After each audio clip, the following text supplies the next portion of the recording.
Welcome back, student. So it's a part 2 of chapter number 1. In part 1, we already finished the basic of vernier calipers, the diagram and the construction, right? Now in today's video, we will start with the errors of vernier calipers. આટલે સુધી આપણે last વિડીયોમાં part 1 માં કર્યું હતું. હવે આને આપણે એક્સપ્લેન કરવાનું છે. So the first one is the zero error, જેને ગુજરાતીમાં કહેવાય શૂન્ય ત્રુટિ, જેનો સિમ્બોલ છે C ડેશ. ઓકે, તો સૌથી પહેલાં આ રીતે એક ડાયાગ્રામ ડ્રો કરી દેવાનો. ડાયાગ્રામમાં કંઈ છે નહીં, એક આડી લાઈન ડ્રો કરવાની. ઓકે, અને ઉપર એક સ્કેલ હશે અને નીચે એક સ્કેલ હશે. મેક શ્યોર કે ઉપર જે બી સ્કેલ તમે લખો એ મુખ્ય સ્કેલ મેઇન સ્કેલ ઉપર હોય અને વર્નિયર સ્કેલ નીચે હોય. ઓકે, સ્કેલ એટલે કે 0 1 2 3 4 લખી દેવાના. ઓકે, બંનેના 0 સેમ લાઇનથી સ્ટાર્ટ થાય અને ઝીરો એરર કહેવાય. ચલો સેન્ટેન્સ જોઈએ. When there is no gap between AC and BD jaws. હવે સ્ટાર્ટિંગ ઓલવેઝ સેમ જ રીતે થશે બધા જ એરરનું. કે હવે એરર ક્યારે ફાઇન્ડ આઉટ થાય, તો જ્યારે AC અને BD jaws ને આપણે બંધ કરી દઈએ, એ બંને વચ્ચે ગેપ હોય નહીં, ત્યારે આપણે એરર આઈડેન્ટિફાય કરી શકીએ છીએ. ઓકે, એટલે when there is no gap between AC and BD jaws, 0 of vernier scale and 0 of main scale both are in same line, that is called zero error.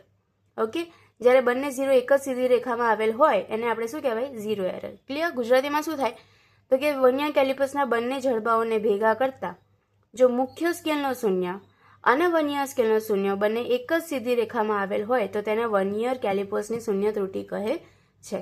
યાદ રહી જશે, શૂન્ય ત્રુટિ ઝીરો એરર મીન્સ વોટ? તો main સ્કેલનો શૂન્ય અને vernier સ્કેલનો શૂન્ય બંને એક જ સીધી રેખામાં both are in same line, that is called zero error. Simple. Starting કઈ રીતે કરવાનું? When there is no gap between AC and BD jaws, vernier કેલિપર્સના બંને જડબાઓને ભેગા કરતા. ઓકે, પછી આપણે સેન્ટેન્સ લખી દેવાનું મેઇન આ 0 વાળું. So this is called the zero error. Symbol છે C dash. Okay, so now positive error. So this is the positive error. Same again આ રીતે ડાયાગ્રામ ડ્રો કરી દેવાનો. એક આડી લાઈન, હોરિઝોન્ટલ લાઈન, ઉપર મેઇન સ્કેલ, નીચે વર્નિયર સ્કેલ. ઓકે, હવે મેઇન સ્કેલમાં શું કરવાનું છે? તો મેઇન પોઝિટિવ એરર હોય એટલે કે ધન ત્રુટિ, જેનો સિમ્બોલ છે C પ્લસ. તો ધન ત્રુટિમાં શું કરવાનું? યાદ રાખવાનું આ રીતે 4 યાદ રાખવાનું. 4 શામાં યાદ રાખવાનો? પોઝિટિવ એરરમાં. 4 નો મતલબ શું થાય? ચલો આને આ રીતે ડ્રો કરી દો. આ તમારો ડાયાગ્રામ થઈ ગયો. આ 4 છે. 4 means main scale 0 and vernier scale 0. હવે મેઇન સ્કેલનો 0 એ વર્નિયર સ્કેલના 0ની કમ્પેરમાં કઈ સાઈડ છે? તો આ બાજુ છે, ડાબી બાજુ છે, લેફ્ટ સાઈડ છે. તો આપણે એ જ કમ્પેર કરવાનું કે મેઇન સ્કેલનો 0 વર્નિયર સ્કેલની કમ્પેર એટલે કઈ સાઈડમાં છે. Okay, compare to vernier scale. તો સિમ્પલ કઈ સાઈડ છે? Left side. ઓકે, સેન્ટેન્સ જુઓ. When there is no gap between AC and BD jaws, as I mentioned earlier that the beginning will be same. When there is no gap between AC and BD jaws, 0 of main scale means this one. 0 of main scale, okay, stands left side of the 0 of vernier scale. Okay, vernier scale ના 0 કરતા મુખ્ય સ્કેલનો શૂન્ય left side ડાબી બાજુ આવેલ હોય, that is called positive error of vernier calipers. અહીંયા આપણે કમ્પેર શું કરવાનું છે? 0 કમ્પેર કરવાનું છે. સ્કેલ કમ્પેર કરવાનું નથી. શું કમ્પેર કરવાનું છે? 0.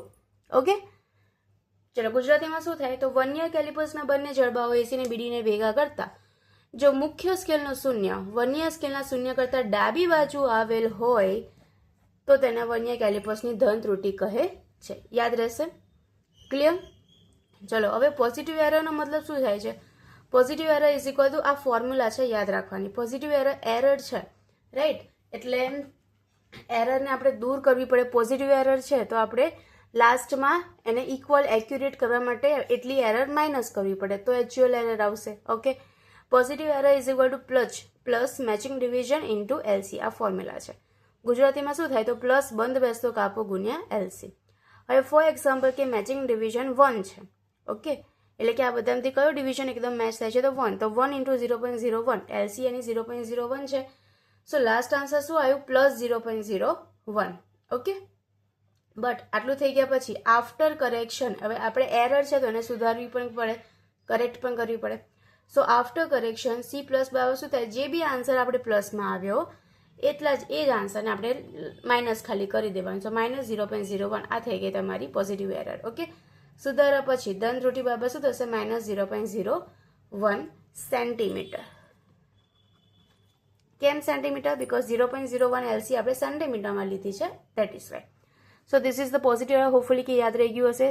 4 યાદ રાખવાનો. મેઇન સ્કેલ 0, વર્નિયર સ્કેલના 0ની કરતાં લેફ્ટ સાઈડ ડાબી બાજુ આવેલ હોય તેને પોઝિટિવ એરર કહેવાય. Now the next one is the negative error. So this is the negative error. So again same diagram આપણે એ રીતે ડ્રો કરવાનો છે. એક હોરિઝોન્ટલ લાઈન હશે, ઉપર મેઇન સ્કેલ, નીચે vernier scale. Okay, negative error છે એટલે કે ઋણ ત્રુટી C માઇનસ.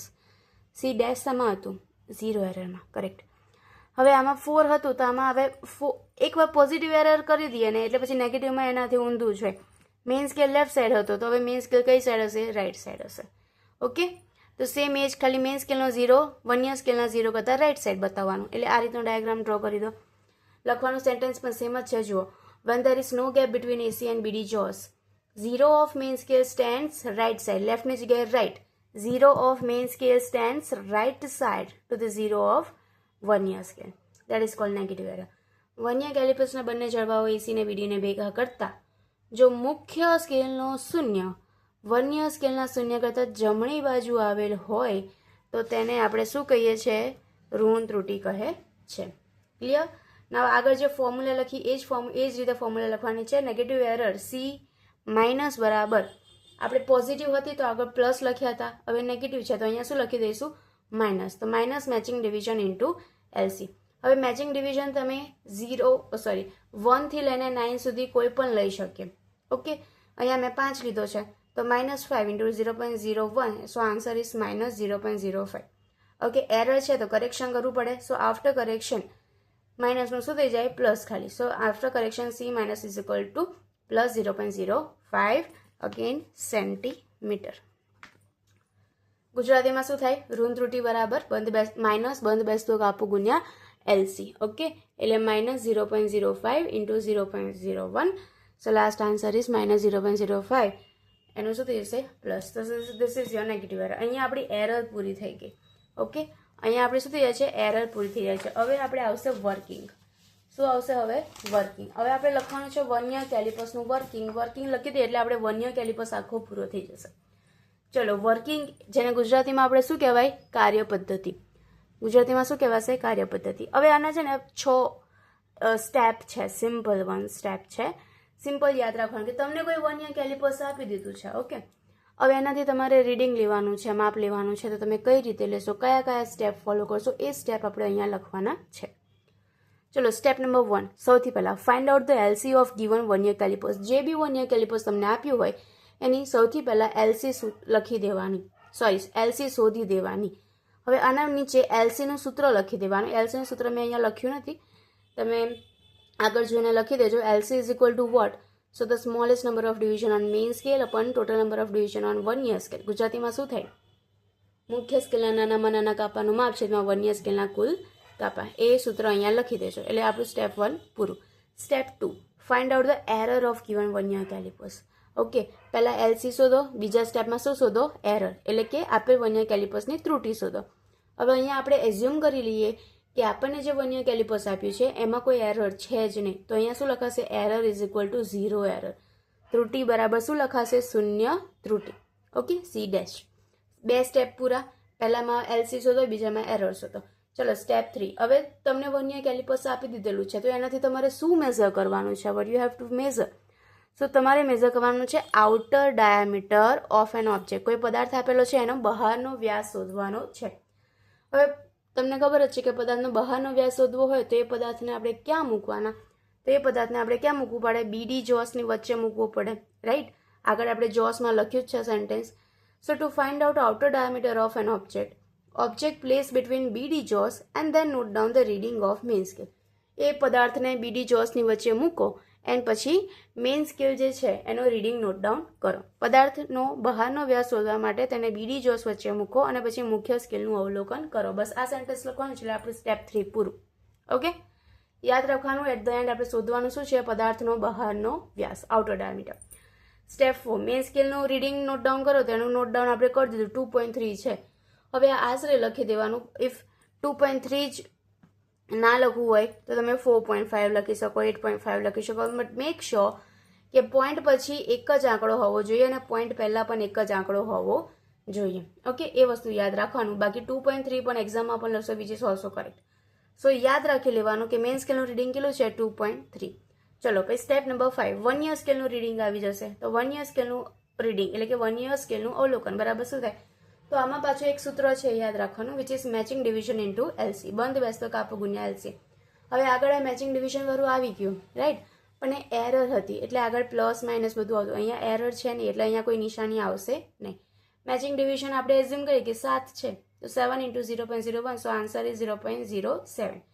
તો 0.07 સેન્ટીમીટર શું આવી ગયું? 1 યર સ્કેલનું અવલોકન આવી ગયું. મુખ્ય સ્કેલનું કેટલું છે 2.3. આ 5 સ્ટેપ આપણા પૂરા થઈ ગયા, કંઈ છે નહીં આમાં. ઓકે, દેન સ્ટેપ નંબર 6. ચલો સ્ટેપ નંબર 6 શું કહે છે? તો step number 6 is equal two આપણે શોધવાનું શું હતું? આઉટર ડાયામીટર શોધવાનો હતો right. Outer diameter of outer diameter of object is equal two સૂત્ર છે યાદ રાખજો, main scale reading plus 1 year scale reading plus error. ત્રણે ત્રણનું એડિશન કરવાનું છે.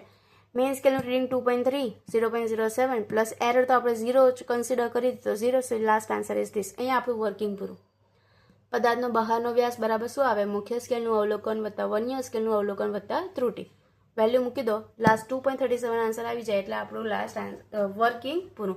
3 માર્ક્સમાં વર્કિંગ પૂછાય છે. Write down the working of 1 year calipers. તો આ રીતે આ 5 ઓકે અને આ લાસ્ટ 6 આટલા સ્ટેપ લખવાના એટલે આપણે 1 યર કેલિપર્સનું વર્કિંગ અહીંયા પૂરું થઈ ગયું.